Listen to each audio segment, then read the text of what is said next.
This podcast contains profanity and explicit material from the outset, which may not be suitable for children or sensitive adults. The views expressed are made in humour and are not designed to offend. Now sit back and enjoy.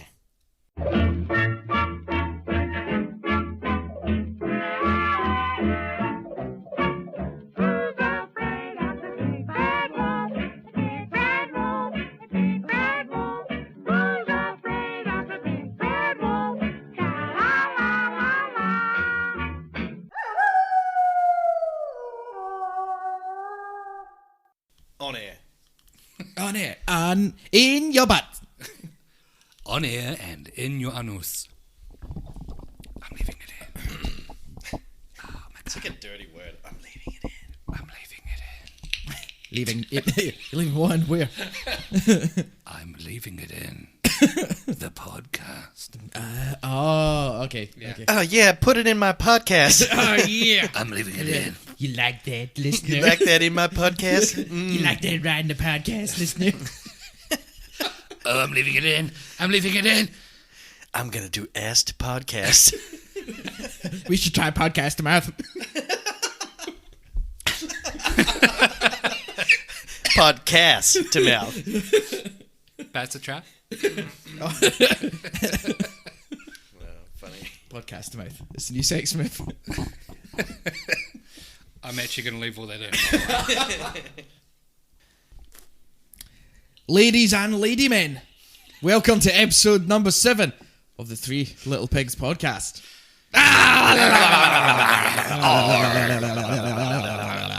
That's true.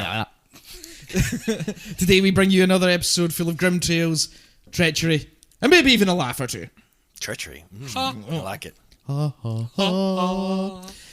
Firstly, it's been a while since our last release. It's a song episode again.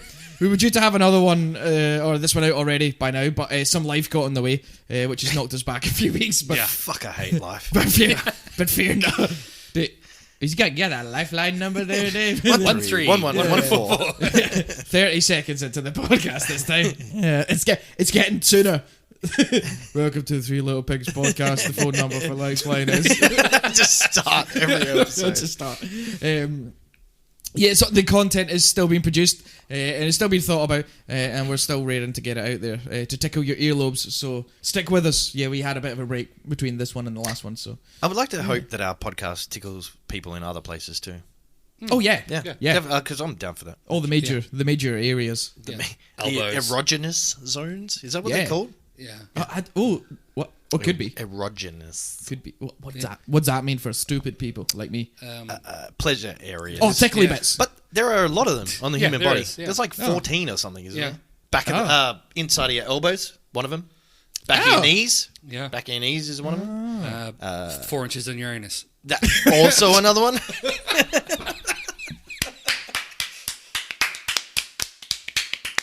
And joke of the night goes to Dave. Leave it in. You gotta leave that in. yeah, definitely. That's the name of the episode. 4 inches deep. Yes! We have a name! Because it implies many things. But no, yeah, Knuckles. 4 inches deep could be anything. I know, that's Four what I mean. inches deep in your anus. Yeah. That means one thing. Yeah. No, but yeah, leave it 4 inches deep. ... Title of the episode. Yeah, let them think about what they're actually. Wow. Because yeah, I don't think the listeners really know how we come up with the names. Yeah. It's during the episode. Neither do we. Yeah, it's during the episode, and one of us makes a silly joke. Air Tango Town. I was gonna mention a joke or a short pun, if I may.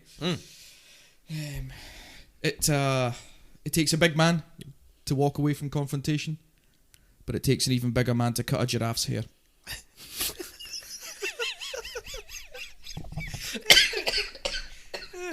It's always so literal.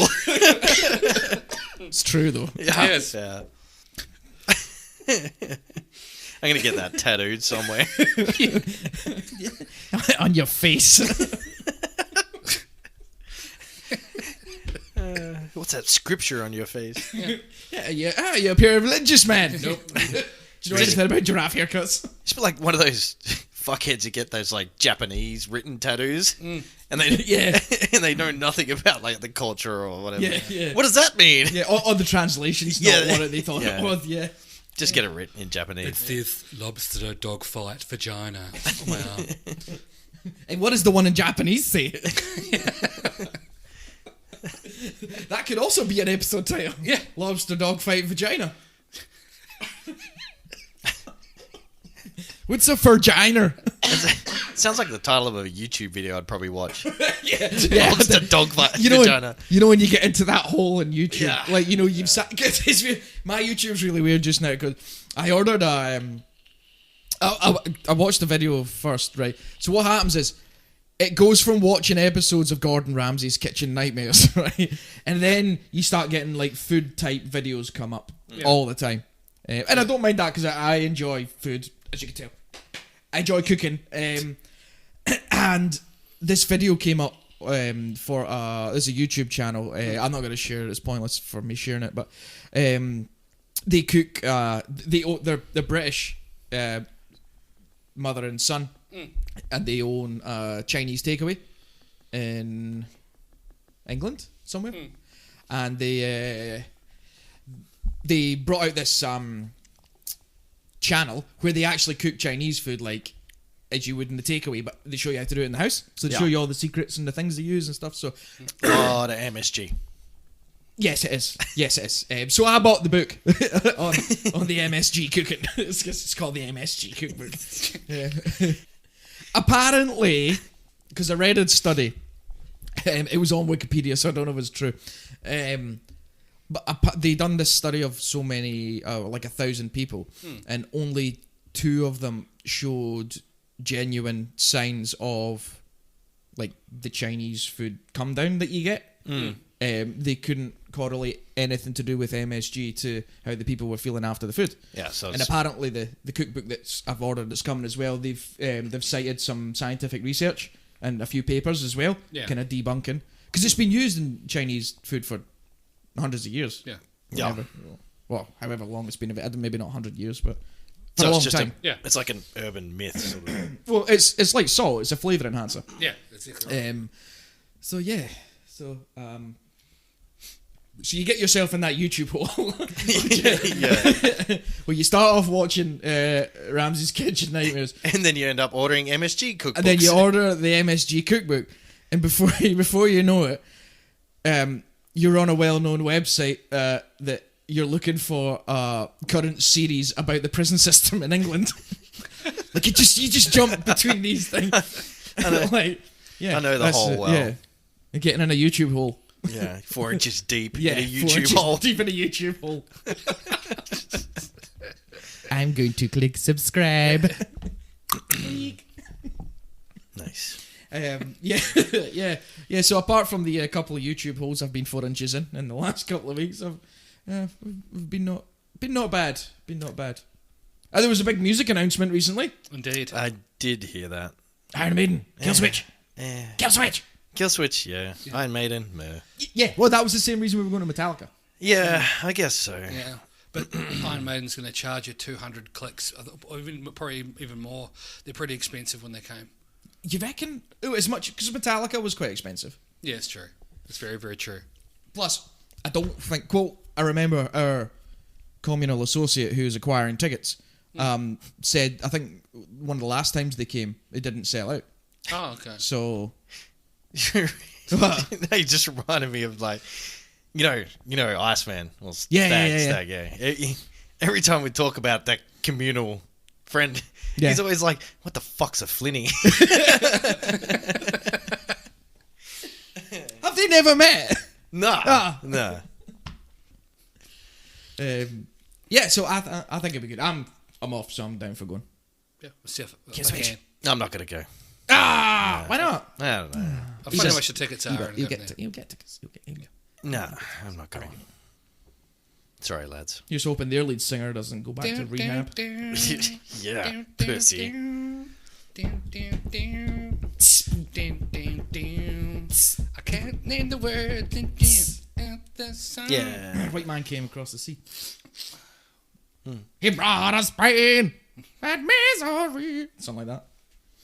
See, I couldn't even tell you an Iron Maiden song that I know. So Run to the hills. no, The Trooper. no. Do do do do do do do do do do. Ba-ba-da-boo. No. No. What else did they do? Run to the hills, the trooper. Number of the beast. 665, the neighbor of the beast. 1-800. It's a lifeline number. The number of lifeline. 114. Do do do do do do do. A mental health awareness rock band. They probably exist. Are you okay? We are called breakdown. Is everybody ready to stay positive? Yeah. HIV positive. HIV positive, Gary. I'm not just sure. HIV positive. HIV positive. You sure? I'm HIV positive. A large injection of cash. Oh, yeah, we figured out the cure to AIDS. All you need to do is inject yourself with about $150,000. Because he sleeps with his money. I can't seem to think what it is. I eat well, I exercise. I just can't think. What about all this money in your room? Oh, it's a conspiracy. Yeah. Definitely, it's a conspiracy. There's a couple of good memes have come out about him as well. Jeffrey Epstein didn't kill himself. Yep. Anyway, we done some fun things recently, boys. We did indeed. What do we do, Chris? We went axe throwing. Like the true Vikings that we are. I'm pretty sure, you know what, let's just say we all have Scandinavian blood. Yeah, we do. Yeah. Oh yeah. I think yeah. Without any testing, DNA to prove it. Yeah. You got red hair in your face. I do actually. Yeah, that's- multicolored. Yeah. Grey. Some would say Mongol. Multicolor. Yeah, no. Yes, we decided to have a jolly evening out with us three and some other male acquaintances that we have. That we paid for. And that was a good day. You guys want to be our friends? It was a good day. And shout out to Maniacs. That's where we went. It's a good venue. They do walk-ins, which is only for, I think, groups up to 4. 4, yeah. And it's only a half an hour session. So Yeah. I think you just go there, throw some axes and leave. Yeah. But we went and had a small group booking, which they actually catered for us, pretty much. Not literally catered, as in food. That's No. extra. That costs money. Yeah. Oh, they actually have catering. Yeah. Oh, I think they okay. do. Yeah. They can arrange it. I think they outsource sandwiches. it. You just get like really Sandwiches. tough sandwiches. You gotta cut it with axes and Knuckle sandwiches. just fucking sandwich and like ham going. No, but if you they normally close at 6 p.m. I believe, or most days. Yeah. But if you do a group booking, they open for you, or they open just for your group of up to 15, I think, for a small group. Yeah. Was So wicked, man. that was pretty good. They we went in, locked the doors behind us. Yes. which was good. Yes. And yeah, it was a good night. And needless to say, I was the best. Yeah. I'm not gonna lie. Yeah. You were Axe champion, weren't you? Yeah, I was. Yeah. I was. Yeah, Won you the fucked shit tournament. up. Won the tourney. You did. It was good. It was good, fun. man. I'll definitely be going back there. I was thoroughly Yeah. impressed with your technique, my friend. Like, from all of us sort of tentatively hoofing it at the board, and Yeah. you went full fucking Viking. Full so. ham. And it worked. Yeah. Like you watch the videos back, and he was just smashing them in every time. Takes a while to get it. You got to get the technique right, which was, I don't know, surprisingly simple, I guess. Yeah. Hoof Because it. as long as you had the right distance from the board and all that sort of stuff, it was. I think the funniest videos were the shit hand, but also the Happy Gilmore throws. Yeah. They are so funny. The It Happy was funny, Gilmore yeah. ones were good. So what we did is, like, once we'd finished the competition, our old mate said, right, you can just kind of do what you want for the rest of the time. So we said, oh, well, let's do it like a shit hand throw. So we all threw with our opposite hands. And We needless ended to up say, making you a GIF. What was that? We turned you into a GIF. I got turned into a GIF. I'm now a Jeff. Now a meme. I'm a meme. No. Is it? Did they upload it? Can you? No, they. I know he made it, but I don't know if he uploaded I don't know. I it. think I they were haven't even thinking seen about this it. GIF yet. I think I saved it. It's Haven't it's you? you know they got the shit hand, the shit hand video of me and I yeah. just throw and it bounces and drops. Yeah. That small 3-second clip. But one of the guys turned it into a GIF. Let's Nice. see if I can find it. But the Happy Gilmore throws as well. So if you've not seen Happy Gilmore, it's imagine golf, but taking a mad fucking run up and then smashing, taking a mad swing. So that, but we're throwing axes. And, Fucking but awesome. because you were running at it and you threw it too hard, the axe just twisted in the air and just it normally it went flat, the flat side of the axe smashed off the board. And if we have videos suitable of sharing, we would. But yeah, it made an awful funny noise. Yeah, I think we'll have some videos. I got a video you could play just for the sound. That was just the rubber handle hitting the thing. Yeah. But the one that Happy Gilmore throw. yeah, the one that Kinner did. Yeah. It was pretty loud. Yeah, that was a big run up. Be this one.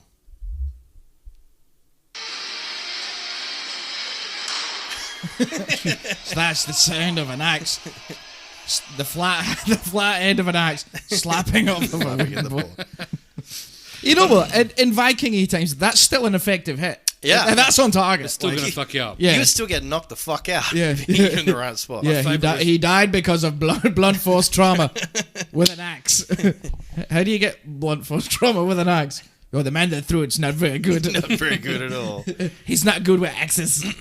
But my favourite was the two-handed axes, to be honest with you. They were fucking cool. Yeah. I didn't get to throw them enough. I think I only had 2 shots at them. It was good fun. I had quite a few shots at them, and the axe was about the size of me, so it was fun though. I like how the guy that ran it for us, he was because we went there we went for a few beers first, and we were like, oh, we need to not be steaming because we've paid for this, so we could turn up and they go, you're too drunk, you can't take part, it's dangerous. And it would have been because those were fucking sharp axes. It was like heavy duty Bunnings axes. And a couple of them almost came all the way back. Dave, you had a belter. Yeah, at my feet. Yeah. And as it's flying through the air, my phone, catch it, Dave. Yeah. He didn't catch it. That's unsafe practice. Pussy. Yeah. Real men catch axes with their faces. But no, he was surprisingly down to earth, and he let us smash the Lamb of God on. That was really good. He did. Yeah, it was wicked. And we had a good night. It was good fun. Shout out to Jared. Jared. Jared. Yeah. So when you book it, go ask for Jared and book it through. He asked us to do that, and obviously we've linked it on our Instagram page. Have a look them through there and start booking online, fuckers.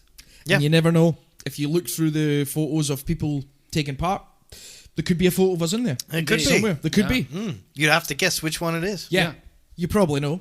But you have to guess. You might be able to guess it. Yeah. And Grunter slapped me in the nuts.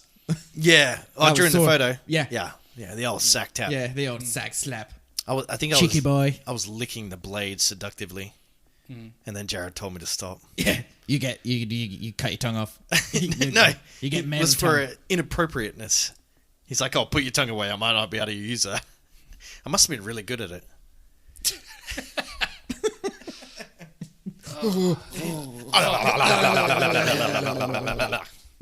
There's blood on this axe. Yeah, it's yours. So, boys, fuckwits of the week. Indeed. Fuckwits of the week. Sorry. Just before you go on. Maniacs is on John Street in the city. And it's Maniax. Yes. That's how you find them. Yeah. Cool. Oh, yeah. Go, Go, Maniacs. Go! And book it, and then you can play Lamb of God. Or whatever you want. Yeah. Elton John if you really want to. Huh? Elton John if you really want I to. remember when rock was... Me and Susie had some man. Can't stop it. Should we do that next time? Yeah, with the local. What music do you want on? Yeah. Can we get it to Elton Elton John? Yeah. All go dressed as various... Celine Dion! Oh, we're sorry. Just sometimes when the Canadians come on, and they'll be talking about something. Oh, and Celine Dion. We're sorry. What? Yeah, Celine Dion. We're sorry. We're sorry about that. Anyway, so, gentlemen, if you can't tell, I'm looking rather trim around the hair area today. The hair area. The hairier. And which brings me on to my fuckwit of the week. Here we go. But this one is not so much a fuckwit of the week that affected my personal welfare or time, but the people after me. Ooh. Now, so it's Friday afternoon. It's lunchtime. Men's barbers. You go in. You're expecting a queue. I went in. There was no queue. Nice. There was one guy getting his bits done. Beard. Like, he was getting a beardy thing done. Like, I don't have facial hair, so I don't know what that's like. But he was getting a beardy bit done. And anyway, sitting, so that he was at the front, and further up the back, there was one of the barber people that I know works there, and another person standing next to him. It was the lady as well. With her. And I was like, oh, is that, like, it just, she was dressed the same as the barber lady. So I thought she worked there as well. Yeah. I'm like, what's, and then, why is there two people cutting? And then I realised the way they're speaking to it was a child. They're cutting a child's hair. I was like, oh, okay, right. So they're dealing with the child. And there was another woman sitting next to me waiting first with a child too. So I assumed, right, they'll go first and then I'll be next. Which is fine. All right, that's fine. So anyway, the guy at the front was finished, and I got asked to go up next because they were waiting for apparently there's only one child seat, so they can only cut one child's hair at a time. So it turns out that as far as I could read the situation, the two ladies with the children were together, and they'd both taken their separate children for a haircut on a Friday afternoon. They're small people. At lunchtime. And just as I'd sat down to get my haircut started, all these tradies walked in like 2 or 3 minutes apart after each other. And they all read that situation as well. Like, those blokes were probably only on like a half an hour lunch, and they'd come in. So, my proposition for the listeners and for yourselves: taking children to a men's barber on a Friday afternoon. You've got men in work gear clearly in there to get a quick trim for the weekend for lunch. Is this a fuckwit or a not fuckwit move? And I absolutely agree. Children need to get their hair cut, and people should be entitled to take them anywhere. But would you, the listener, class that Friday afternoon taking them to get a haircut as a fuckwit move if you were one of those tradies waiting? Or would you let it be? Discuss. Well, I always book... Well, I do my own hair, as you can tell. Yeah. It's yeah. It's a masterpiece. Flowing locks. I wouldn't have paid for that. Yeah. It's bald, So by the way. long. It's like I'm just straight. I always book my kids in advance somewhere. Yeah. I don't just walk in. Yeah. I find walking in... See, traditionally, at a men's barber, it is walk-in. Yes. Like it's... Yeah. Such is tradition. At the Barbershop Association of Australia. But yeah, I think on a Friday afternoon, I don't know. I don't know. It's difficult, isn't it? It's It a is difficult a one to tricky judge because you don't want to be a dick and say I hate children. Yeah. But then, I can also imagine being those. Yeah. I was off today. If I had to have waited, I would have had to wait. That's Yeah. fine. But I felt bad for those tradies that had all come in. Just using their lunch break, go in, get it done, get out. I've only got half an hour here. Yeah. And they're stuck because there's only one other barber can only cut one person's hair at a time. Yeah. And obviously the other barbers having to focus on, Yeah. which takes longer because kids move and, they... Well, that's what I mean. From the tradies' perspective, the guys that Yeah. have come in, I would have definitely thought that they were fuckwits. No, from the 100%. tradies' perspective, I look at it, fucking get a load of these cunts, aye. Yeah, exactly. I could heat it. Oh, mum, fucking smoker. There is some fucking smoke. But and like I said, like you said, So much day iced coffee. There was yeah, they should be able to take their kids wherever they want. But I feel like men's barbers, specifically men's, like they're there for a specific purpose. In and out. 4 inches. Men's in and out. Just get in, get it done, get out. Yeah. Yeah, I think. It's But then diff- again, the business has to make money. Yeah, so you can't refuse absolutely. customers. Like it's Yes, yeah. and the before this barbershop opened, I went to another one, and they actually had a thing on the wall that pretty much said, if your child doesn't sit still, we can refuse a haircut. But obviously, you can understand how much fucking conflict that would cause. Yeah. If halfway through a haircut, just half a shaved head. Get out. Fuck yeah, but like not like one side, but like that bit's all shaved. Well, to be brutally honest with you, half the haircuts we see around this fucking place wouldn't surprise me if they were. True. But I just kids named Knuckles with half a head. Oh, fuck me sideways. Yeah. Well, on that, I've got to add a little bit to your thing. I went for a haircut, as you can see. Fresh cuts for the huts. Yes. Yes. We're going to fight Jabba later. Yes. Isabado San Solo. Went in there, and this lady was getting her. My son and I went and got a haircut. I waited my turn. She was got a child haircut. Oh, the child's got a haircut. Looked nice and tight. I was trying to work out whether we had the same haircut. And then he turned around, and the gentleman had the largest mullet, being probably a 5-year-old child with the thickest mullet in the back of his head. And I went, no. He was all party at the back and business in front. VF Commodore ringies on the oval. I'm pretty sure he ran out going, you. But awful. Six circle work. Yeah. Just stand down, bro. I recall an instruction of how to do this ringy activity. Now, if I get it right, I was told by an individual that all you need to do is pump the bitch up to 3K and drop the slut. Oh, okay. That makes sense. Yeah. Oh, you just fucking pump the bitch up to 3K and drop the slut, aye? Yeah. Is she right? She'll be right, mate. Dude, it's fucking great. Yeah. So that was. Oh, okay.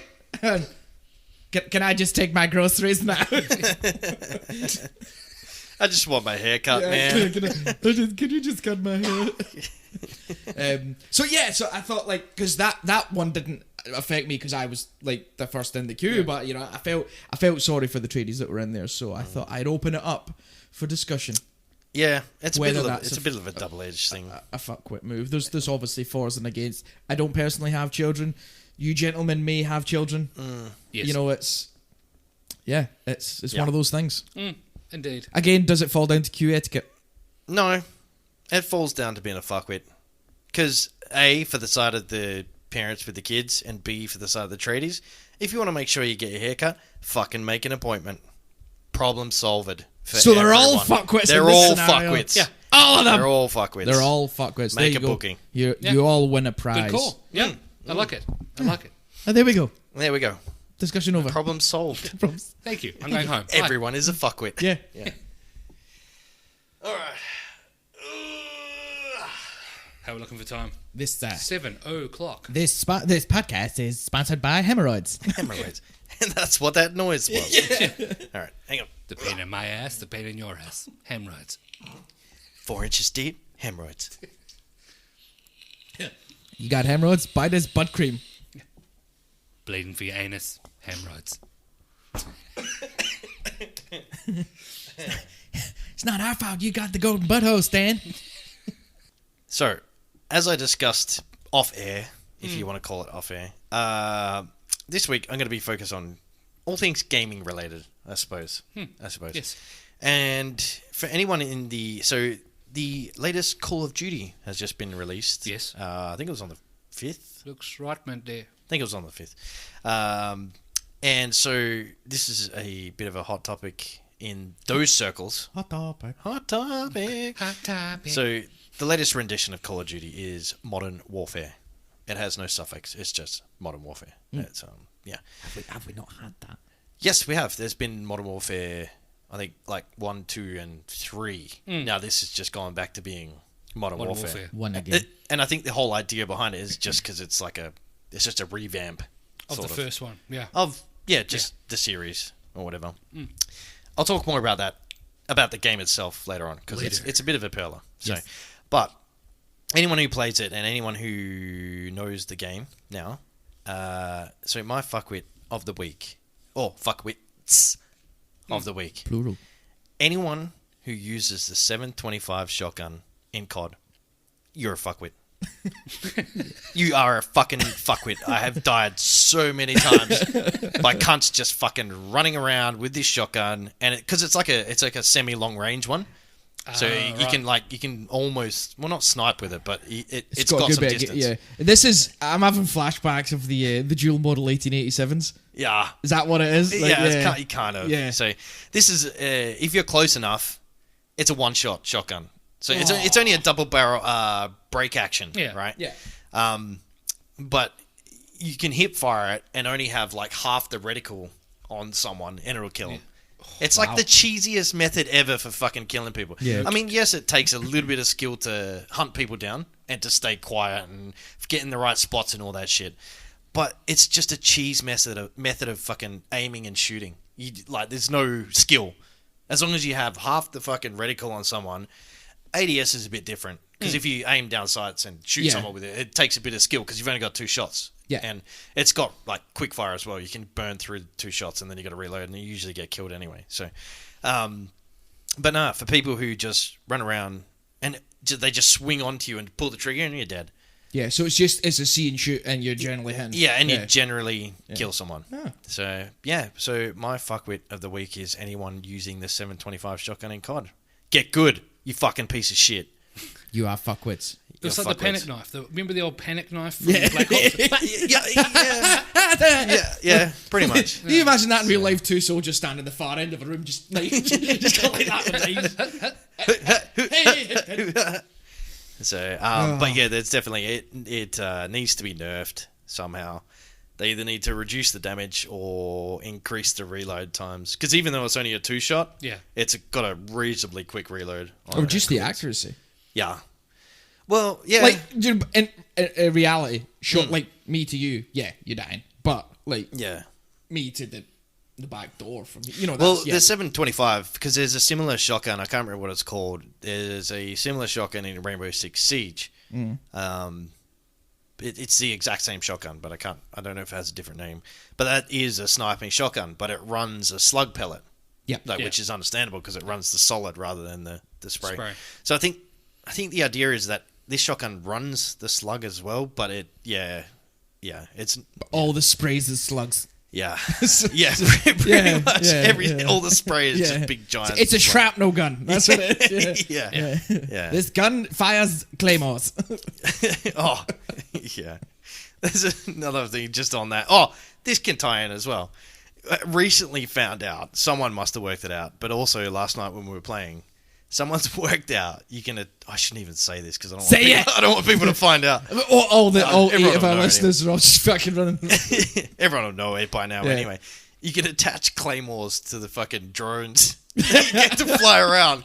So we were playing last night, and the whole enemy team were using fucking drones, and we're like, what the fuck? And then next minute this drone's like, and then you're like, what is that? And there's a claymore attached to the fucking... Yes.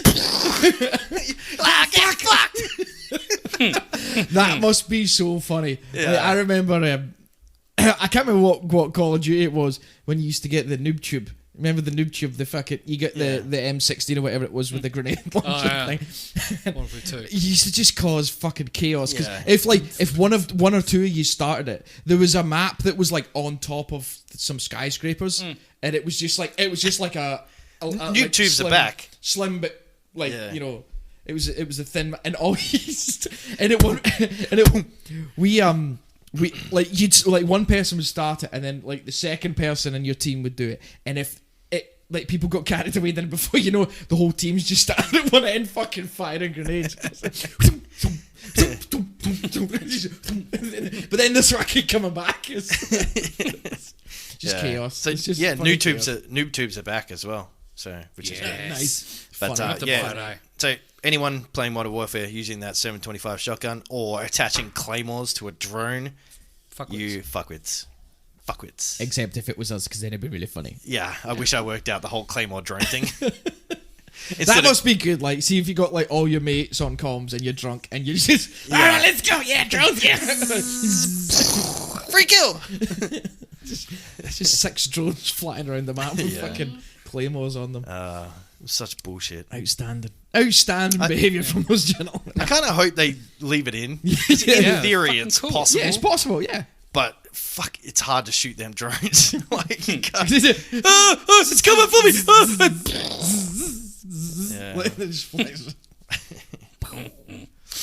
Anyway. Well, ladies and ladies, Yes.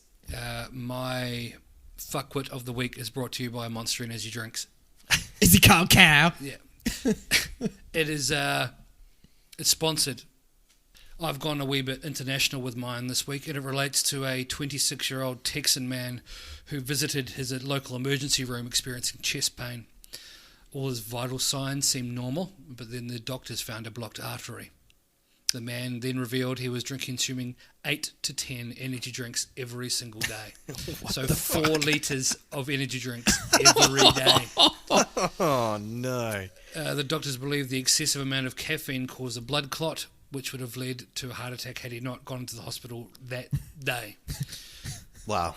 Yeah. I don't feel so good. And it turned out he actually suffered a heart attack and wound up in the hospital at aged 26. Fucking hell. Wow. He went into the emergency room at Texas Tech University. Health scientist sent her in El Paso with chest and left Of arm course pain. it's Texas.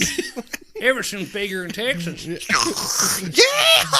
What I did is I parked up my Ford F-350 and went into that A&E. And I got me an energy drink. They only sold coffee. Yeah! Let's do this. Come on now. He revealed on, Bridges. come on, shit is Bridges. He revealed he typically drank 8 to 10 cans, about 4 litres of energy drink, including Monster Energy, every day. That left his, and that is when his chest pain came on shortly after. Wow. Do you know, see, if I'm honest, I think I'd form a blood clot drinking 4 litres of water a day, Yeah. let alone 4 litres of energy drink. He also Was he on the pint cans? You know, the big, Yeah, the big. yeah, 8 to 10 of them, 4 litres of fucking Monster and Rockstar. He also told, when he got to the emergency room, he told doctors that his left arm had got numb. He'd been excessively sweating and felt nauseous, so he'd even vomited, which are the common signs of a heart attack. Was he grey and pasty? Yeah, tasting almonds. Yeah. You guys taste metal? Do you guys smell burnt toast? I think I'm having a heart attack. I taste metal. The doctors performed a cardiac catheterization, which involved inserting a thin tube inside the groin. What? Oh, yeah, that's what they do, yeah. And threading it to the heart vessels to diagnose cardiac conditions. The procedure revealed a complete blockage of one of his left arteries as well as other mild irregularities. Yeah. Was it mild aortic? Is that what? No, it says mild irregularities. Oh, I thought it I'm was just this. going to put my false Yeah. teeth back in. Yeah. So, basically, I don't have a name for him, but 26-year-old Texan man from El Paso, you, sir, are a Monster Energy fuckwit. His name is Kyle, Yeah. and he's very good on a jet ski.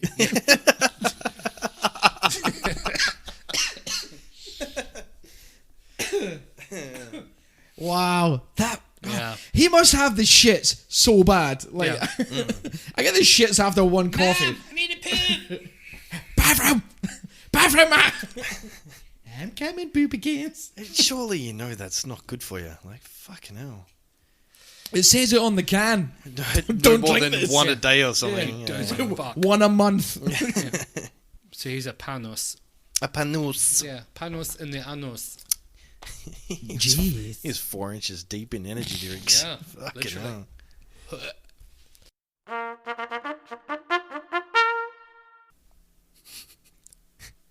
Giggle, giggle. Chortle. So far in this episode, we've had so far. In the episode, we've had some giggles, we've had some laughs, and now it's time for the treachery and bad stuff. The grim tales. 131114. Yes. Hey, guess what? It's another disclaimer episode. Oh no. Okay, the following topic goes into the terror attack on the Peshawar Army Public School in December 2014. So this is meant to be an informative topic, and it's no way. It's in no way meant to be taken as offensive or as a joke towards any of the victims or the families and friends affected by it. Its content is very graphic, so again, those of a lesser disposition, you may not want to keep listening. I'd further like to apologise in advance for my pronunciation of people or places which may not be correct. It's on account of your accent. What? It's on account of your accent. It's The not fact your I fault. can't- It's not your fault. The fact I can't read. Illiteracy. Come to Scotland. Anyway. Okay, so, gents, first of all, cast your minds back December 2014. Need a harp. December 2014. Cast your minds back. Do you recall it? I do recall it, but not because of this. But generally, I don't recall that month and that year. Not at all. So, on the 16th of December 2014, 6 gunmen affiliated with the Tehrik-Taliban Pakistan, known as the TTP, conducted a terrorist attack on the army public school in the northwestern Pakistani city of Peshawar. So the militants, all of whom were foreign nationals, included 1 Chechen, 3 Arabs and 2 Afghans. They entered the school and opened fire on the school staff and the children, killing 149 people, of which 132 of them were school children. Wow. And the victims ranged between the age of 8 and 18, making it the world's 4th deadliest school massacre. Who? Yes. I don't know what came bronze, silver and gold, unfortunately. So I'll need to do some research. And for the gold, Pakistan. So a rescue operation was launched by the Pakistan Army's Special Service Group, SSG, if you know anything about that, who killed all 6 terrorists and rescued the remaining 960 people. According to various news agencies and commentators, the nature and the preparation of the attack was very similar to that of the Beslan school hostage crisis that occurred in the North Ossetia Alania region of the Russian Federation in 2004. So it's a bit more research if you're really that way inclined. Pakistan responded to the attacks by lifting its moratorium on the death penalty, intensifying the war in northwest Pakistan and authorising military courts to try civilians through a constitutional amendment, which I'll go a bit more into that. So on the 2nd of December, the following year, apart from these 6 gunmen who were killed at the time, Pakistan hanged a further 4 militants that were involved in the massacre. The mastermind of the attack was a guy called Omar Khorasani. He was killed in a drone strike in eastern Afghanistan on the 18th of October 2 years ago.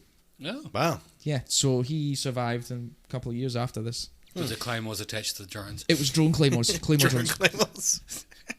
Clay drones. Yeah. So...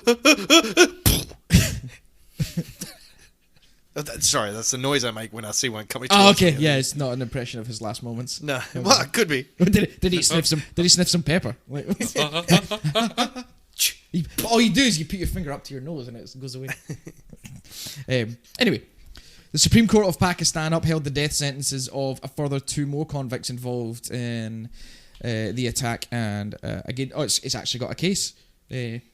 It's Syed Zaman Khan versus the Federation of Pakistan, which was on the 29th of August 2016. So there you go. So there's still, since the incident, obviously it wasn't just the 6 guys that went in and killed 130 children. There was other people involved as well that were still being found out and being executed and things like that. So. So a possible motivation for this was that in June 2014, a joint military offensive was conducted by the Pakistan Armed Forces against various groups in northern Waziristan, which has been the site of a wave of violence. The military offensive, which was known as Operation Zarb-e-Azab, I don't know if I'm pronouncing that right, was launched in the wake of the 8th of June attack on the Jinnah International Airport in Karachi, for which the TTP claimed responsibility. So the same group. Yeah.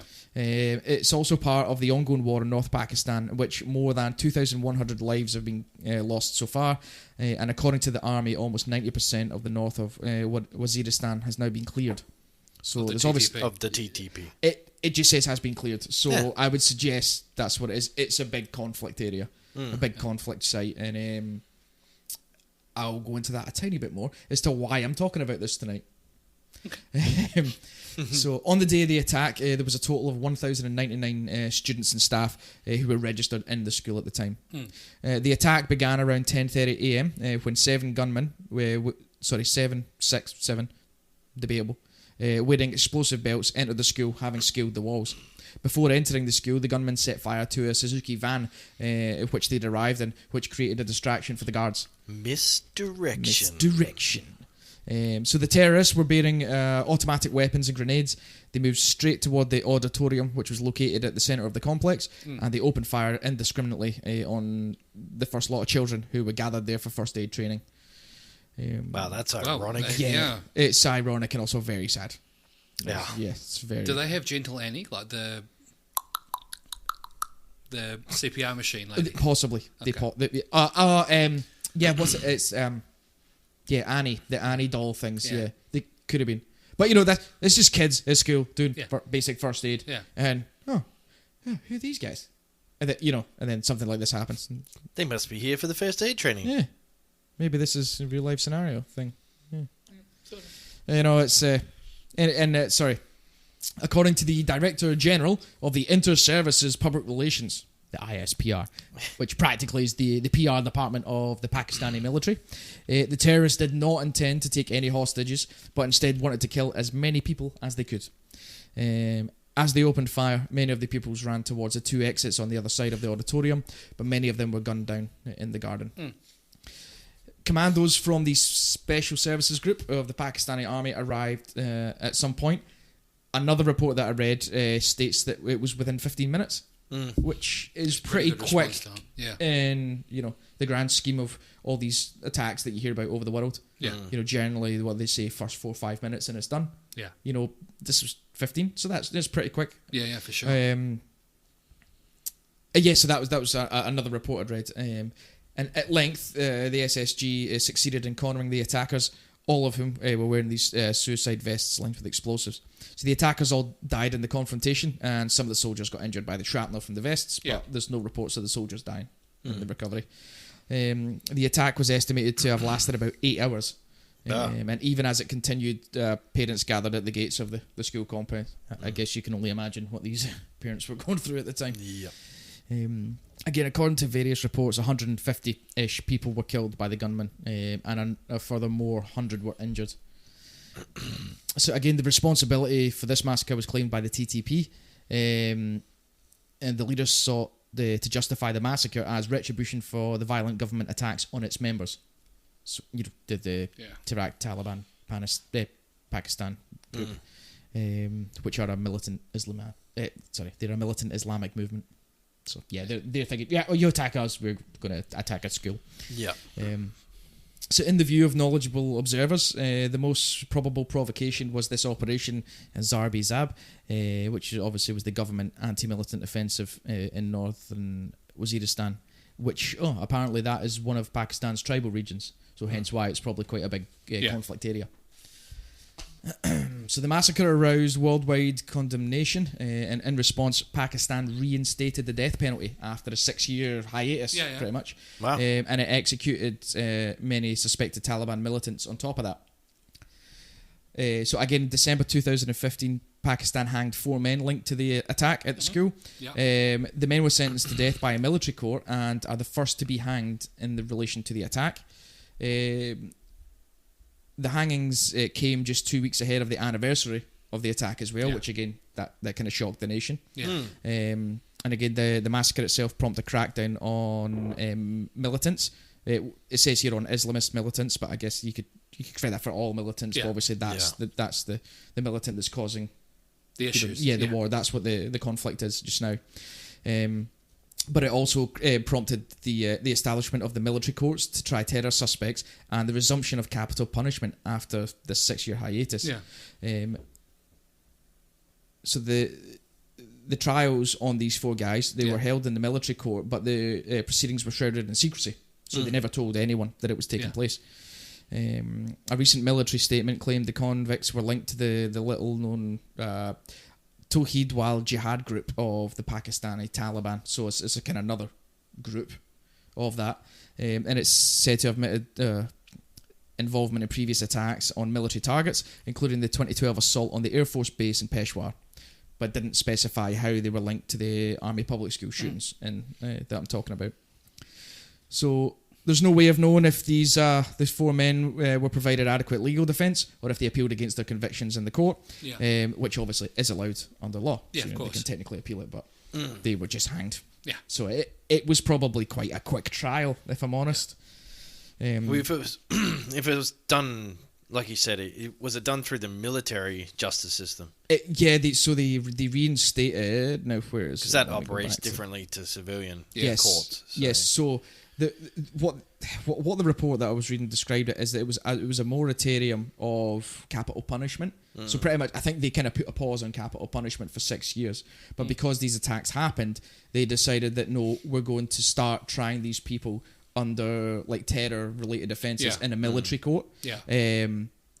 So yeah, again, they could do it in secret, and they've just decided that that's the way they're going to do it. Yeah, which is I think it's a higher burden of proof or something like that, where you can literally go, you're basically fucked. Thanks very much. Yeah. So, and it says here that the government decided to set up the military courts so that they'd be able to try civilians involved in terrorism. So obviously, the military court only deals with things in military operations. But if you've got groups that are committing atrocities, but because you're not recognising them as a military, they're technically civilians. Yeah. So you've got you've got to be able to try them.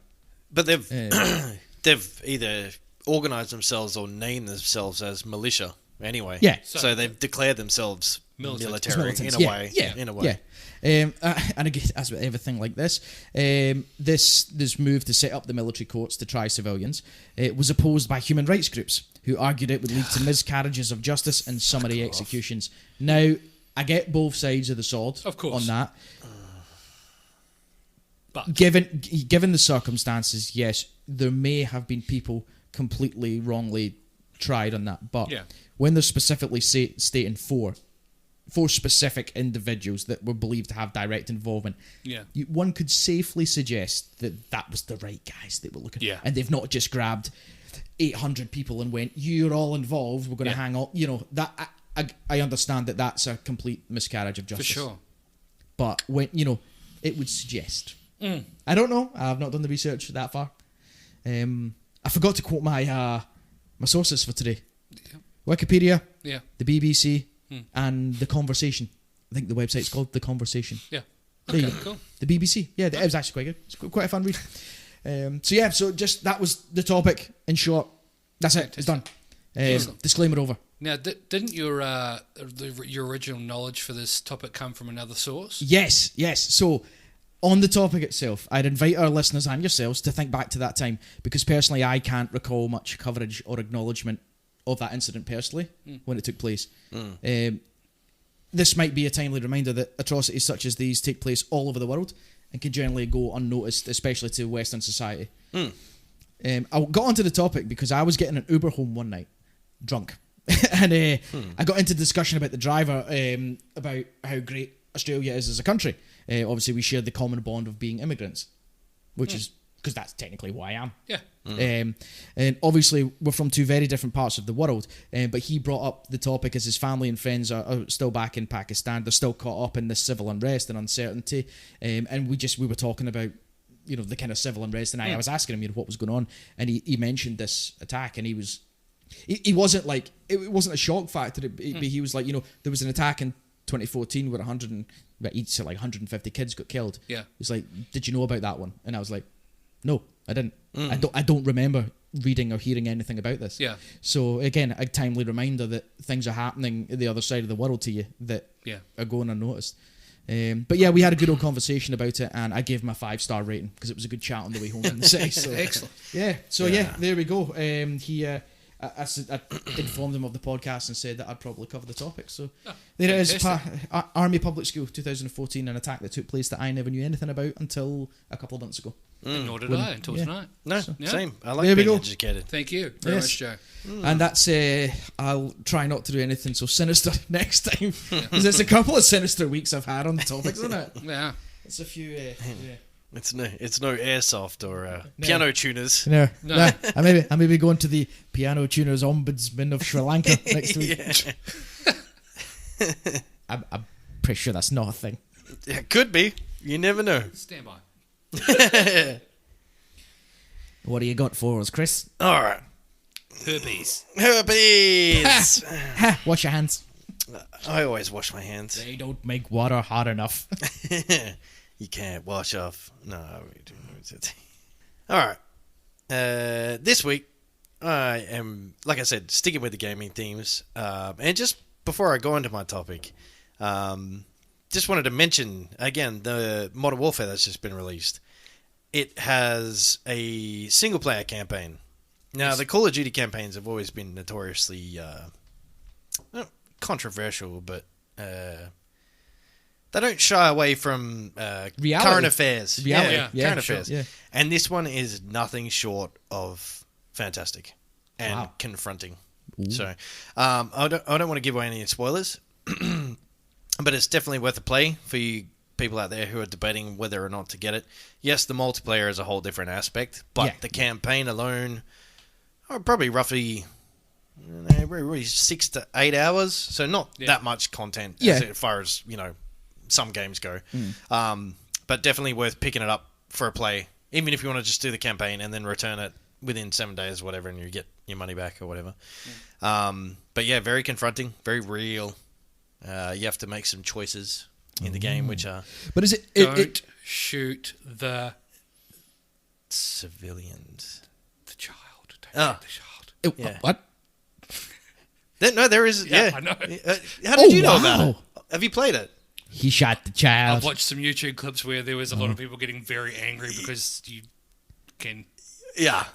But see, that's the thing though. Like, I remember the first one that came out where they had the confronting when you were in the airport, and I remember seeing because I didn't watch anything online, and I remember seeing the thing come up saying like, this is the next bit's quite graphic. If you want to skip it, you can skip it. Yeah. Do you want to skip? No. I want to play it. I'm like, oh, okay. It's same thing. There's a disclaimer at the start before you start that it's gory and whatever, but it's they're politically accurate and we'll take the topic I just talked about. Yeah, that's what I mean. It actually happens. It's not like who made this one? Is it Activision?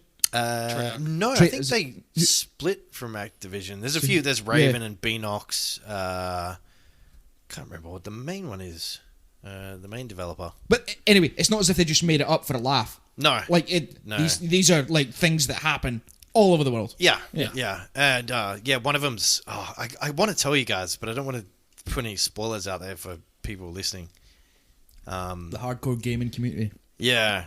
So basically there's one what Dave was talking about. I'll tell you guys, we can cut it out or leave it in. Yeah. If we make the decision, whatever. We know what's gonna happen.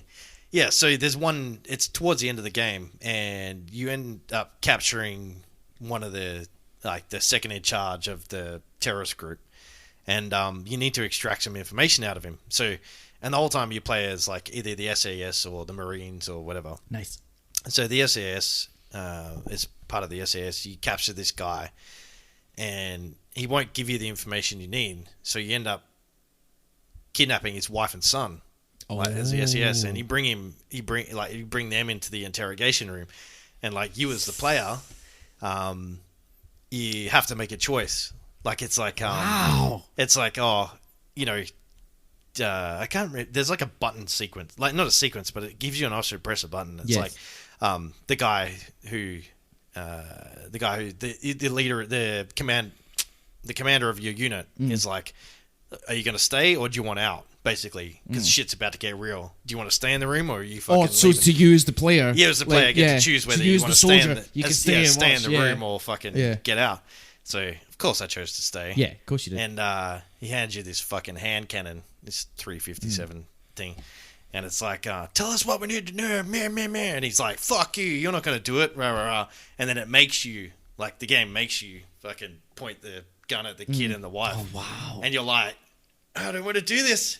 Click, and it's not loaded. You're like, you fucking cunts. Oh my god. So the first time it's not loaded. Yeah.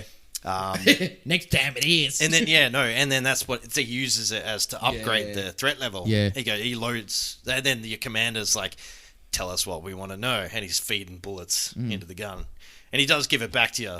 And apparently, I didn't even think about it, but apparently you can shoot the kid afterwards.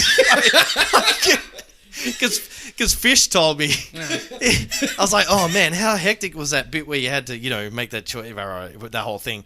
He's like, yeah, I shot the kid. And it's like, you have to redo the bit again. Yeah. It's like, do not shoot civilians. It just respawns you back like you died. Yeah. It did. Yeah. Start that again. Start again. This does not take place This is not factual. Yeah. We do not do this. Yeah. So, Question on, because obviously it's the SES. Have they all got mighty fine tashes? Because they've all got really nice. the tashes. commander does. Yeah, it's got to. It's got to. Yeah. It's like I saw this funny internet meme.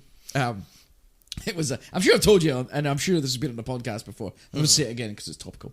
It's a picture of like all these British soldiers lined up in all the gear, and the commanding officers like at them, and it's in black and white as well. And it's there's a speech bubble from the commanding officer, and it's like, Smith, I never saw you at camouflage training today. And then the speech bubble from Smith's like, thank you, sir. Thank you, sir. Oh, wow. So yeah, definitely, and yeah, so the game in total, 10 out of 10. It's a fantastic game. Yeah, good call. Fantastic game. It's good that because a lot of games, take Rainbow Six for example.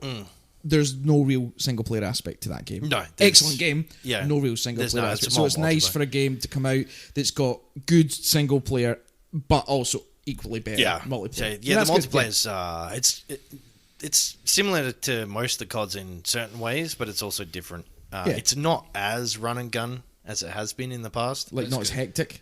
It's still pretty hectic. Oh, yeah. But it's a little bit slower. You only run at about, it's 80% run and gun compared to 110. Spawn, die, spawn, die, spawn, die, spawn, die. And also, from reading the group chat, it's about 8 terabytes worth of download, isn't it? Oh, yeah. There's a bit of a gripe with that one. Yeah. So if you live in Australia, start downloading now. You can play in March. Yeah. Pretty 2021. much. Yeah. So it's funny. There was recently an update today because they're bringing out 2 new maps tomorrow. So there's another 8.5 gig. So put it this way. So I went and got a disc copy, right? Which it took 30 minutes to install off the disc. Yeah. So I think that was about 90 gig. I think maybe. What does a Blu-ray hold? 100. Is it 100? Yeah. Gig, I think. Red Dead took 2 discs. Yeah, because DVD's 4.7, I think 4.6, 4.7. Yeah. And I've never actually looked into. I think Blu-ray's 100. Yeah, I think 100 gig. Yeah. Wow. So yeah, one of my mates went and got the digital copy. And I think it's roughly around 90 gig. Anyway, so you have to install it, and then day one they had their updates. There was a 52 gig patch as well, which you had to download on day one. Fuck that. And then, so obviously now, because the games are getting so big, they overwrite. Rather than expanding the memory, they overwrite it, so the copying takes a while as well. Anyway, that's good though, because it's good because it saves space. Anyway, so there was 30 minutes to install the disc, 52 gig download, and my internet's not the slowest. It took like 4 to 6 hours, I think, to download that 52 gig. Sideways. And then, so you go into, and then you go into the game, and on Sony, they released this exclusive mode where survival, so where you play multiplayer co-op, not the normal multiplayer, but you team up and do missions and stuff like that. Yeah. So we all wanted to try that, and then you don't realize until you try to click on the co-op menu, it's like, oh, you need the extra package, another 14.5 gig. Yeah, over 2 downloads. Then you get into that menu, and you go to download, or you go to play survival, and it's like, oh, you must download this package, another 2.5 gig. Not to mention, since then, there's been 3 or 4 updates, I think, like just fixes. Yeah. And they've all been about between 2 and 5 gig. And then, like I said, today, an 8.5 gig one dropped for the new maps that are coming out tomorrow, or this evening. So mental. That like, if I got that game, that's the only game I could have on that PlayStation. yeah, pretty much. Like, because I've got like I think I've only got like the 5. Is it the 500? Did it come with a 400 or a 500? No, 5. Yeah, so that's the one I've got. And then the terabyte. Yeah. So, wow. Yeah. Oh, on that, so I told you I'd started playing Final Fantasy 14 online. Right. Awesome game. Really good. Yeah. As you say, similar to World of Warcraft-ish. Bit more simple. Like there's not like every level you get a new fucking ability up until, it's simplified. And it's good because as you get higher, your abilities kind of, it's like, so what's to say for the character I'm playing as a healer, there's damage over time, but it's only one ability, so as you get higher it just gets replaced with a more powerful version of it, so you don't have to deal with 3 fucking DOTs, right? new patch dropped end of last week, and it's some kind of issue in Australia with the ISPs. But could I download that fucking thing? No. Oh, that's annoying. Download errors kept coming back, and the whole of Australia was affected pretty much because I'm part of the Australia New Zealand Facebook group specifically for the game. Could you do it through a VPN? Well, the fixes online were ridiculous. Going from you have to be a hacker. Yeah, well, yeah, pretty much. Yeah. Flushing your DNS settings, port forwarding on your router. Yeah. Yep. Some people had very simple VPN fixes. Some people had to resort to hotspotting from their phones. Yeah.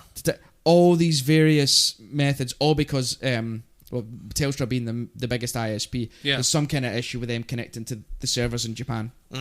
Anyway, the fix for me, connecting my VPN to Denver in America. Nice. Tried all over the world. I was jumping into Brazil, Isle of Wight, like Canada, nothing. And then someone said, we just randomly tried Denver and it worked. And I thought, I'll jump on and try it. Fucking hell, it's worked. Colorado! Yeah! Wait, no, is it Colorado? Denver. I'm not sure. Yeah, Denver, Colorado. Yeah. So yeah, and then, so the patch dropped. So I have just passed, I'm 10 days over my the free trial, so I had to buy the rest, like the game time for the rest of the game. Got up to the level cap. Up to 50 for the original game. Got that the other day, so I thought, I'll buy the rest of it because you only pay $40 and you get the rest. Yeah. The other 3 expansions. Went to download, fucking done it again.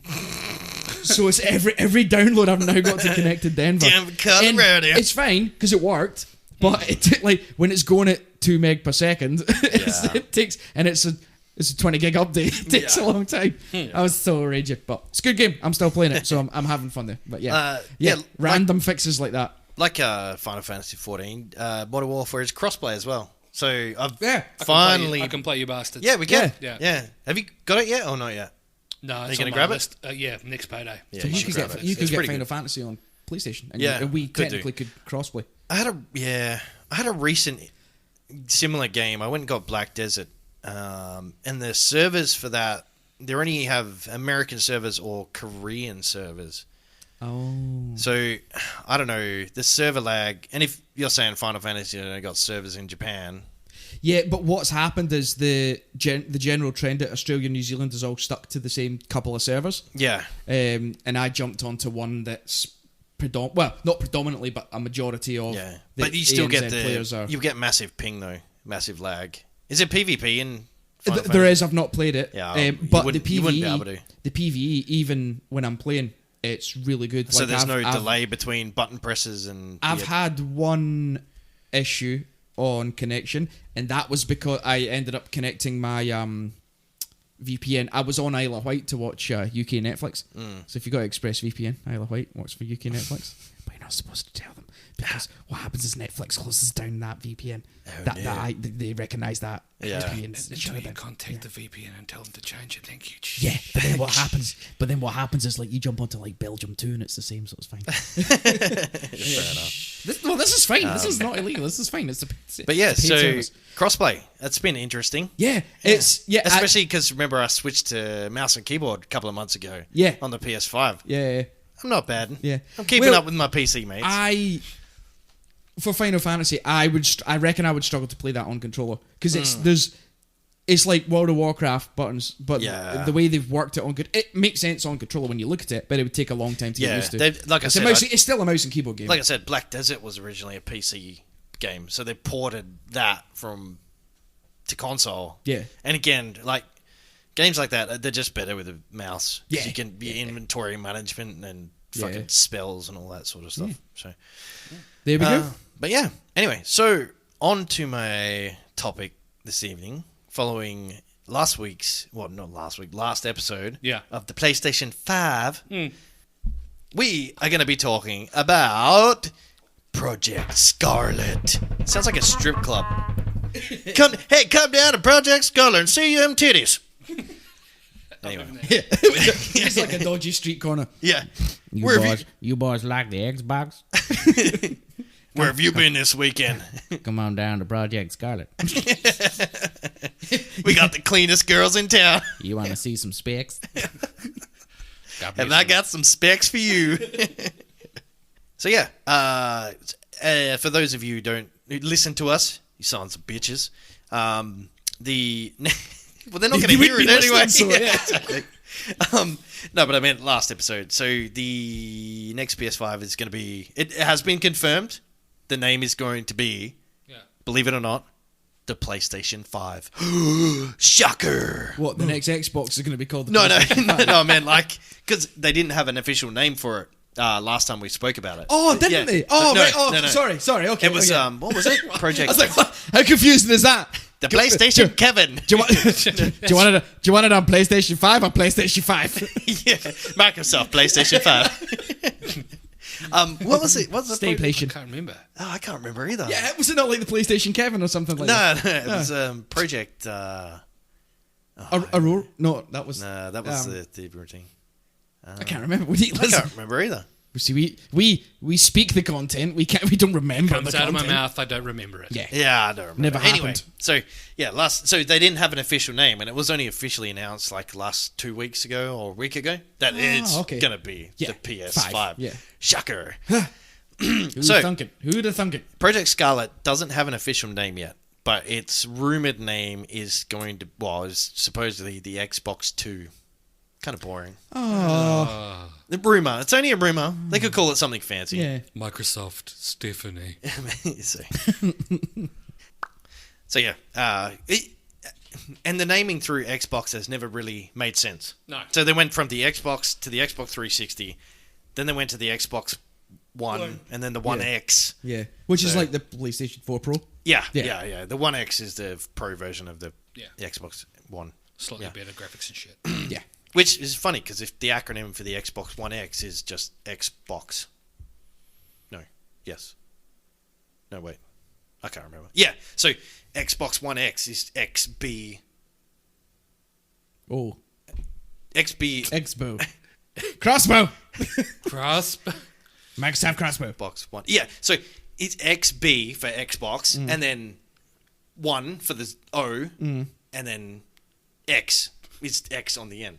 So like Xbox One X can be shortened to Xbox. This is like that film. What's that dream film? Inception. Anyway. Xbox is an Xbox. I'm No, Spartacus. the Xbox One X is an Xbox. Yeah, it is. Abbreviated. Yeah. Anyway. So, the rumored name is to be the Xbox 2. Now, as with the previous model, or the One X, the CPU and the GPU are combined into one chip. Oh, different approach. Which has the code name Anubis. Ooh, so that's their board that they've been working That's on. That's the Egyptian guy, wasn't This it? Egyptian God. god of the underworld. Underworld. So, Lord of the underworld. so Darkness fills our hearts with pain. South Park reference. Yeah. Timmy and the Lord of the Underworlds. So yeah, CPU and GPU combined into one chip. It will have an 8-core Zen 2 AMD CPU. Now this is a difference. So it's going to have 16 threads. So normally you get 1 thread per core. Normally, but they're doing what's called hyper-threading, and they're having 2 threads per core, which just means it can multitask more. Faster. So it's going to be 3.4 gigahertz processing power. Nice. And it's roughly 1.5 times faster than the One X. Roughly. That's quite fast. That's quite fast. And which will allow for 60 frames per second gaming without compromising graphics. Nice, so the PS4 Pro, I don't know about the One X, but the PS4 Pro is capable of doing 60 frames per second, but normally you have to compromise on the graphics. So you lower it, yeah. Yeah, it's like a low end gaming computer. Well, no, mid to high. Sorry, Yeah. mid to high. You know, it's a budget mid to high. Yeah. So Game computer. but they reckon now, because most AAA titles or the big games, they all run at 30 frames per second because of the graphics they have. Yeah. But now they're going to step it up to 60 frames per second, probably with the capability of punching out to like 120. Yeah. If you compromise on the graphics. Yeah. So, yeah. the GPU will be a custom AMD GPU called the Navi 21, which is comparable, apparently, to the Radeon 5700 XT, which is a standalone $700 PC GPU. Yeah. So this GPU is on its own for like a desktop is $700. Shit. So that's pretty good. Yeah. Now, for some reason, and it might be the source that I used, which, for disclosure of this week, was just YouTube. Yeah. Just YouTube. I can't remember what the channel was. Probably should have took a note. YouTube's enough. It's on YouTube. So, for some reason, they aren't talking about teraflops, so to speak. Not with the Xbox, anyway. Yeah. With the PS5, they were talking about the teraflops. What's the triceraflops? The triceraflops. So this GPU has, and I didn't really look into what this means, but it has 56 computing units running at 1623 megahertz. But to put it into perspective, the 1X had 40 computing units running at 1172 megahertz. So surprisingly, it's a lot faster. Yeah. They've estimated it's roughly about 10 teraflops compared to 6 on the 1X. So the 1X. What was the PS5 sitting at? 9 point something. So it depends on the architecture of the that they use for the graphics. Depends on your philosophical outlook on life. It does, indeed. So it's so the 1X had roughly 6 teraflops. So it's about 1.4 times faster than the 1X for graphical processing. It's rumored to use GDR6 or GDDR6. Wow. At 24 gigabytes. I've only got 4 in that. Really? Yeah. DDR4, yeah. Yeah. So this is a GDDR6, 24 gigabytes running at 560 gigabytes a second. Shit. Which is pretty good. It's very fast. And so the 1X had GDDR5 of 12 gigabytes running at 326 gigabytes a second. So it's about double. Yeah. Yeah, it's nearly double. Nice. Double the RAM or whatever you want to call it. And I think that's the reason they aren't talking about teraflops, so to speak, because they don't need to. They don't need to. Yeah, pretty much. Yeah. I'll leave that in the boardroom. And how fast is this graphics processor going to be? Fast as shit. Can you equate that into teraflops for us? No. No. Why? We don't need to. Don't need to. Why? Fast as fuck, mate. Just drop the mic. Yeah. Done. So I think the reason they're not talking about teraflops is because Microsoft has this unique way, because it's Microsoft, they're combining the RAM of the SSD and the RAM of the motherboard together in order to access all this, the processing memory that it needs. So they're getting it from different sources to increase the bandwidth of its processing power. The entirety. The entirety. They've called it Project Old Sneaky. Yeah. Yeah. So they're comparing it or matching it to, and you probably know what this is, the M2 solid state memory. I talked about that last week. Yeah, you did. Yeah. So that's basically what Project Scarlet's going to have, a version of the M2. So nice. And that's quick. The videos I was watching today were saying that they're talking about eradicating loading screens completely, pretty much. Oh. Which is... It's not possible. Apparently it is. It's no possible. Not on PC. But I reckon that they're going to try and pull it off in the next Xbox. I'm getting an M2. Well, I'm getting an M2 card. Look at it, no loading screens. I know, obviously, it's going back. Well, you look at an NES, you go to the original Nintendo. There was no fucking loading screen. Yeah, and that's my point. They're talking about almost making it cartridge-like. Yeah. So back in the day when you had to put the cartridge in, you flick the switch, it's there. And if it wasn't there, you just give it a little... Yeah. Chuck it back in, hit it a few times. Bit of spit. Off on. But yeah, Dave, that's exactly what they're talking about. They're talking about accessing all this RAM so that the game doesn't have to load. It's just there. It's there. So, yeah. Ready for use, Yeah. And yeah, as expected, it's got a scheduled release of the holiday season 2020. So Console Wars. October, November next Console year. Wars 2. Just prior to the holidays. Console Wars 2. Console Wars 2. I'll probably be due for some new PC parts by then. So yeah, Console Wars 2. Yeah. Nice. Cool. So again, cloud gaming is a massive thing. And it's going to be the thing. Crossplay. Yeah. the thing with the One X, the thing with the next Xbox is they're looking at making it multi-device compatible. So, like, you could play a game on your phone and, like, attach it to the controller.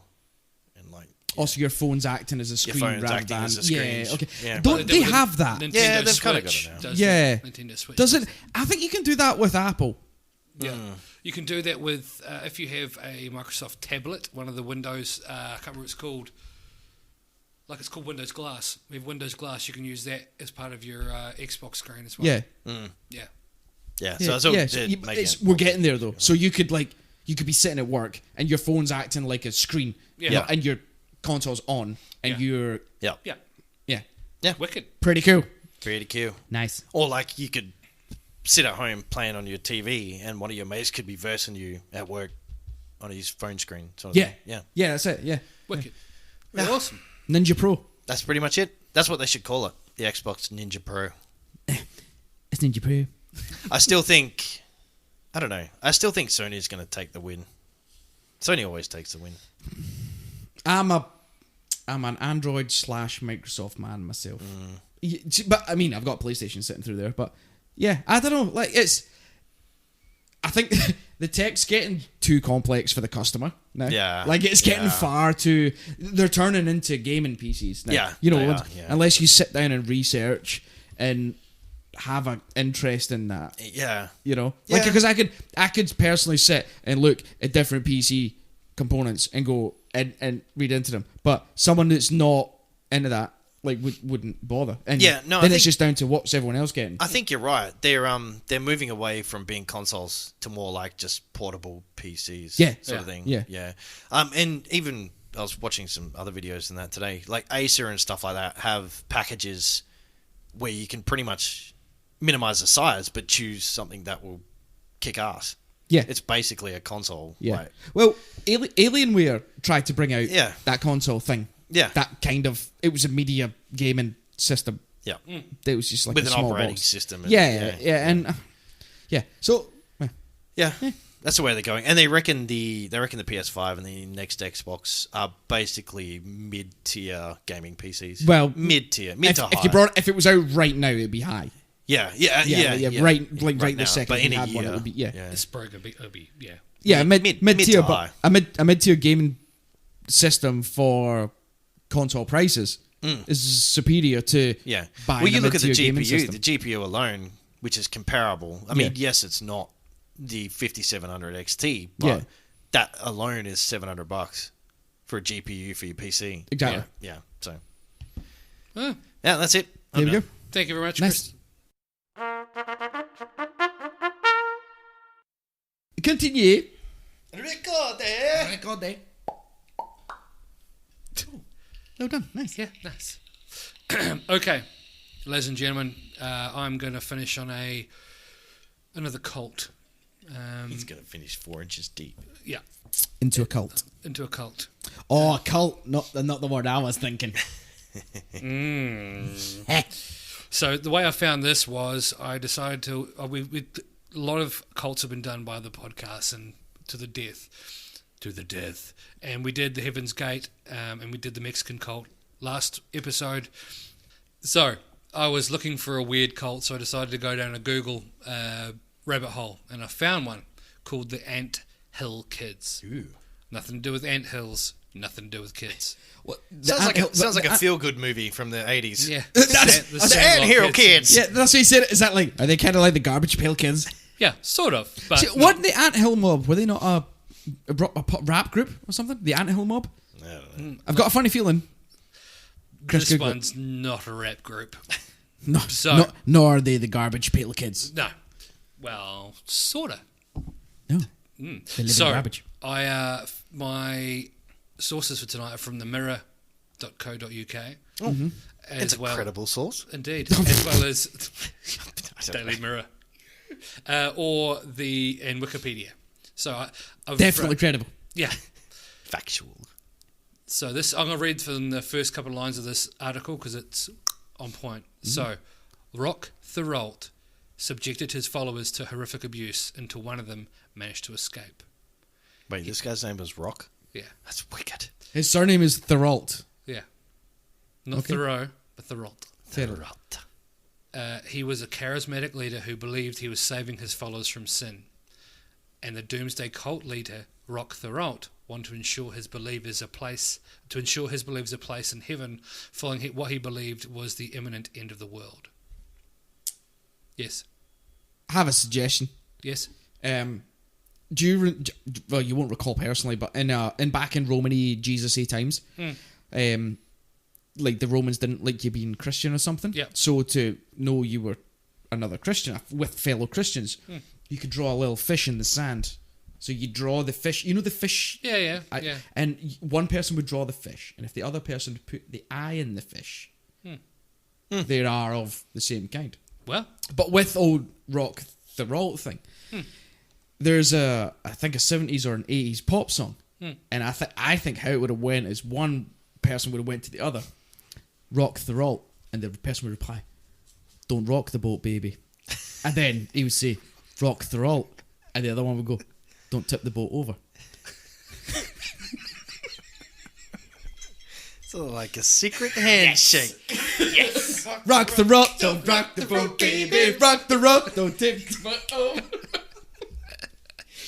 Sorry, continue. First thing I thought when I heard his name. Rock the rock, don't rock the boat, baby. Rock the rock, don't tip the boat over. Enter. Welcome, son. Okay. We better get the laughing out because this is about to get heavy as fuck. Oh, it's like Lamb of God. It's pretty heavy. To the outside world, the Anthill Kids were just another commune of hippies who supported themselves through self-sufficiency and baking in the idyllic Canadian wilderness. But the chilling reality of life inside the Doomsday Cult, led by Therault, was far more sinister. Ooh. So to give you a background about Mr. Rock Therault, are we cueing ominous music? Oh, yes. Cue ominous music. He was born May 16, 1947, and was a Canadian cult leader who led a small religious group, the Anthill Kids, in Burnt Oak, Ontario, between 1977 and 1989. That's quite a few years. Yeah. Therault, a self-proclaimed prophet under the name Moisey, founded the Doomsday Cult in Quebec based on Seventh-day Adventist church beliefs. So, a spin-off of the Mormons. It's a remake, yeah. Yeah, the remake of the Mormons. And I'd like to know where he got the Moisey. Therault managed multiple wives and concubines, impregnating all female members as a religious requirement. Wow. And fathering 26 children. I gotta sleep with all the ladies. That's what Jesus Rule said. number 1, sleep with all the females. Rock the road gets to sleep with all the ladies. Rule number 1. Therault's followers included 12 adults and 22 children, living under his totalitarian rule at the commune, and was subject to severe physical and sexual abuse. Oh dear. Naughty boy. Part of the abuse, members were forced to break their own legs with sledgehammers. Nice. And children were nailed to trees. Why?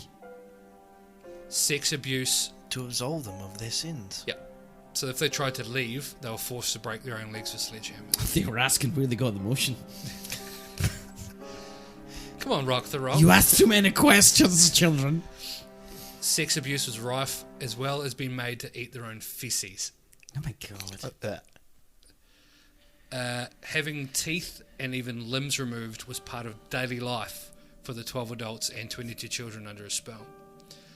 But the terrifying truth of what happened at Burnt River, Ontario, was only laid bare when, physically broken and brutally abused, one of his followers escaped and alerted authorities to the horrors of life and as an anthill kid.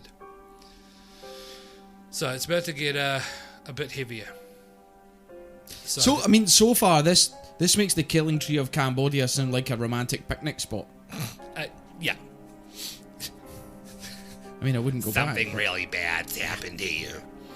I just got to go to the shops and get some milk. But make sure you break your legs first. Yeah. Eat your poop. Eat eat your poop, break your legs, and I'll see you in 10. Thurot used his charismatic talents to cover for his increasingly abusive and erratic behaviour, and none of the other members questioned his judgment or openly blamed him for any of the physical, mental, or emotional abuse. It was Jesus.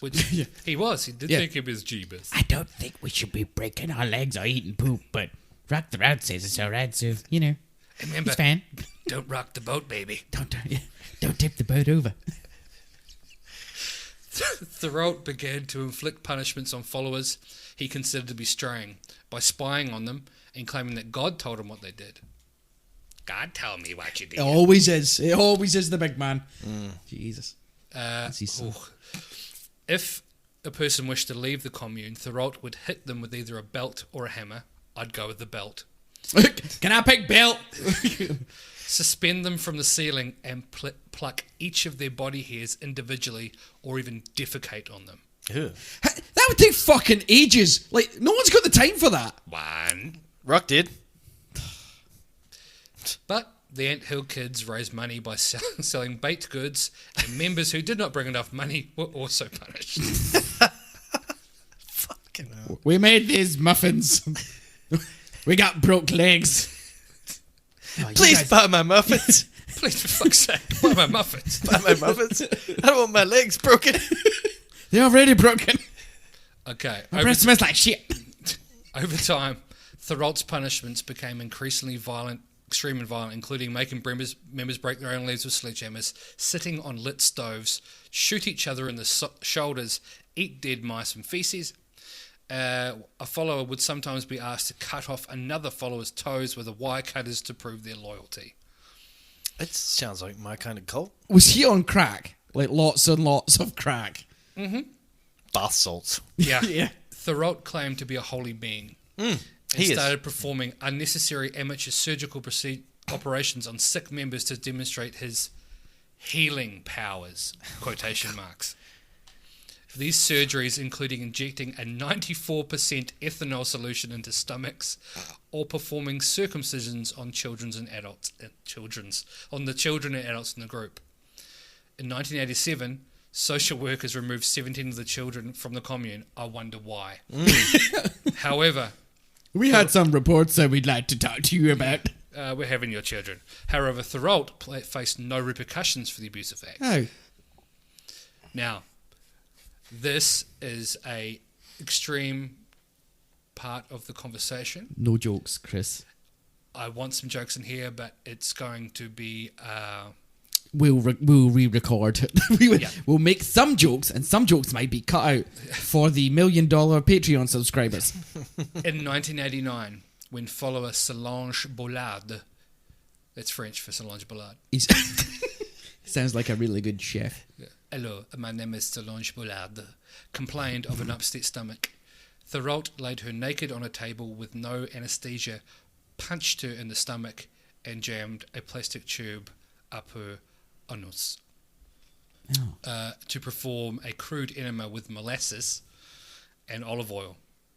He then cut, remember, this is with no anaesthetic, he cut her stomach open and ripped off part of her intestines with his bare hands. Cool. Thurot made another member, Gabrielle Lavalle, stitch her up using a needle and thread, and had other women shove a tube down her throat and blow. Bollard died the next day. Oh, not surprising, man. Wait, see when this was going on, right? See, like, we get carried away with stuff, us as a group, right? If we were in a cult and, like, 3 or more people are standing watching this, like 3 or more men are watching one man do this, like, is there a thing we could do something about this? Like, 3 men physically have the better odds against old mad rock the boat there. Like, surely people are watching this going, this isn't right. Yeah. I mean, we're Canadian, but this ain't right. Yeah. Oh. Look, come here, We gave you Celine Dion, but No. this ain't right. Oh, I don't think this is a boat right, you know. So, Bollard died the next day from damage inflicted by the procedures. but Probably claiming to have the infection power. too. Yeah, claiming to have the power of resurrection. Thurot bore a hole into Bollard's skull with a drill. Well, that's how you resurrect people. Yeah. Everyone knows that. Yeah. Trepanation. Trepanation. Going back to episode 1, to episode 2. And then had other members... 2 or 3. Two or three. Yeah. Other male members, didn't female members, but other male members, along with himself, ejaculate into the cavity. Well, if I was going to resurrect somebody, I think that's probably the best way to do it. Yeah. Yeah. That makes sense. In my mind. I'd try summoning something from the underworld first. Yeah. Like, prior to physical mutilation. Reverse osmosis. Yeah, reverse osmosis. That's what I would try. So you try everything else before ejaculating. You take the body from salt water, you put it in fresh water. Something like that. Oh my god. Was he on crack? What is wrong with these people? I think he's a bit cooked, mate, but when Bollard eventually did not return to life, her corpse was buried a short distance from the Ant Hill Kids commune. So, Gabrielle Lavalier, you'll remember from the previous chat, herself underwent harsh treatment in the Ontario commune and during the 1980s, suffering welding torch burns to her genitals. Wow. A hypodermic needle breaking off in her back, and even eight of her teeth being forcibly removed. She attempted to escape from the commune after Thurot cut off part of her breast and smashed her head in with the blunt side of an axe. We were talking about earlier. Yeah. That's what I'm saying. It's a still effective method. He probably How did he convince... You want to come live in the woods with the garbage pail kids? I would. So, upon her return, he removed one of her fingers with wire cutters, pinned her hand to a wooden table with a hunting knife, and then amputated her entire arm using a chainsaw. This guy was just a psychopath. In 1989, Thurot was arrested for assault after Gabrielle Lavalier had fled the commune again and contacted authorities. After a fight in a pub with some local ice truckers. Thurot was found guilty of assault for the amputation of Lavalier's arm and received a 12-year imprisonment. Oh, so assault means different things in Canada. Yeah, clearly. And the vast majority of the cult's followers abandoned him after his arrest, but during his imprisonment he fathered another 4 children with the remaining female members during conjugal visits. Wow. These people came and visited him. Yep. These are also the fuckwits of the week. Yeah. Yeah. And you got like an escape from him. Yeah. And then used to, So in 1993, Thurot pleaded guilty to second-degree murder for the death of Solange Bolliard and was sentenced to life imprisonment. Aha! Yeah. Suck a dick. Suck a dick. Fat one. So he was transferred to Dorchester in New Brunswick. He tried to sell his artwork. In a US-based site called murderauction.com. He made $8 million. Yeah, probably. And is gaining interest until his release. Yeah. So, this is going to be my final part of this chat.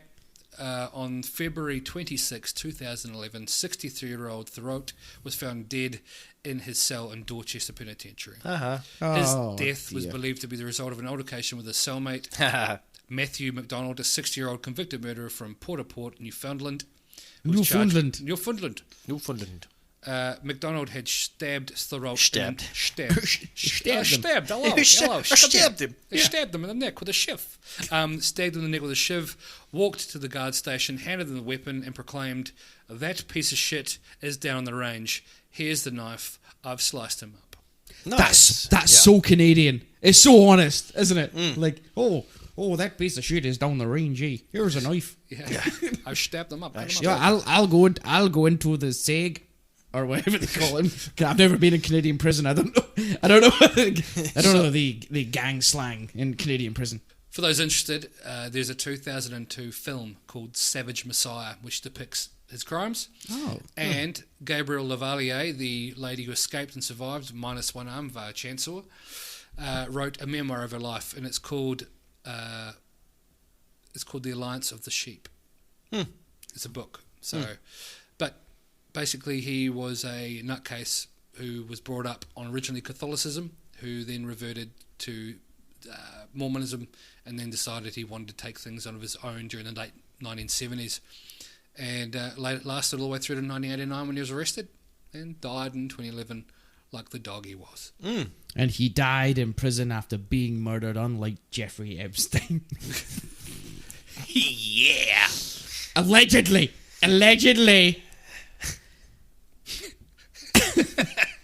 So what we're trying to get at is that Throat didn't kill himself, and neither did Jeffrey Epstein. Is that what we're trying to say? Possibly. Okay. But also, the lady who escaped, she now makes really good like clothing, like one-handed stitching. She's got like a really nice sewing machine. She makes jumpers and things. One-arm jumpers. After all the bodies she had to stitch up. All the body she had to stitch up. Yeah. Do apologise for the content today, lad. It's obviously pretty heavy, but we've managed to slip a couple of... And that one I'd like to go into more on, because how could these people just continue to accept? And It's a cult, man. Yeah. All cults are the same. I just imagine like the enforcers of the cult. You know, he's doing all this shit, and they're like, "It's fine, everything he's doing is fine. It's fine. You just carry on. This is normal. This is fine. This is normal. This is fine." Like rocking back. Yeah. So, you're probably wondering why it's called the Anthill Kids. So she built them up during the 1970s to 1979, but they had their own commune. Everything was tracking really well, and When did he snap? basically the early He 80s. was always broken. So Acid.